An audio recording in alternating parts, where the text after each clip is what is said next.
verdad es que yo no estoy muy actualizado en eso, pero si me lo puede explicar, pues... Que cualquier cosa la buscas en Google antes de informarte por otros medios. Resta capacidad de memoria, de crear conocimiento, creo yo. Entiendo que en este caso es positivo, porque nos ayuda muchísimo. Gracias a Google avanzamos mucho. Desde ya que se creó la escritura ya se empezó a decir esto, que poner los pensamientos en algo físico alejado de la mente es algo que no es bueno para el recuerdo y la conciencia.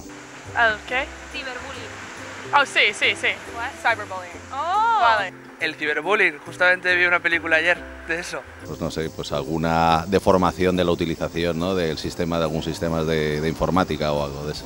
No lo había escuchado, pero deduzco que es el maltrato a través de las redes virtuales. Una especie de acoso con las nuevas tecnologías tipo WhatsApp, Facebook o Instagram. El sexting. Me suena a sexo joven, por tecnología, por internet. No sé lo que es. Cuando mandas una foto o mensaje sexual a alguna persona.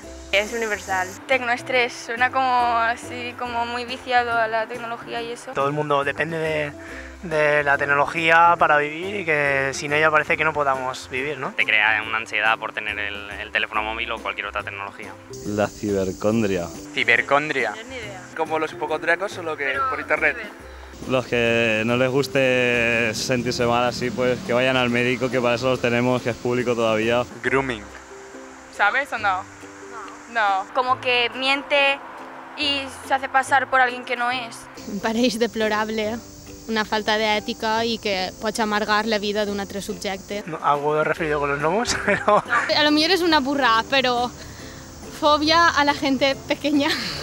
Personas que siempre necesitan tener su móvil. A la gente le ocurren cosas muy raras, ¿eh? Miedo a salir sin el móvil, ¿eh? Jo mateixa tinc amics que prefereixen tornar a casa per el mòbil si no el tenen. ¿Y por qué se llama nomofobia? Solo hace falta mirar alrededor y ver que la gente va con el teléfono móvil todo el rato, y creo que hacer uso de esta herramienta y esta técnica, un uso masivo, es algo contraproducente. De la violación fantástica. Piensas que ha sonado tu móvil cuando no ha sonado. Vale, sí. Te piensas que te ha sonado un WhatsApp o te ha privado el móvil o te han enviado un mensaje y no. Y efectivamente no se han preocupado por ti en ese momento. Voy a tener que ponerme a estudiar estas cosas. Parece un tópico, pero es que es una realidad. O sea, bien usado y con moderación puede ser súper interesante, como de hecho lo es. Supongo que te abre posibilidades de hacer otras cosas que antes no se podían hacer. Te facilita muchas cosas a nivel de comunicación, a nivel de conocimiento, pero sin embargo te crea relaciones de dependencia. Lo mejor es que puedes comunicarte con quien quieras, de cualquier país y de cualquier forma. Lo peor que creo yo es que es un vicio. Internet, entiendo yo que bien utilizado es un medio importantísimo, fundamental.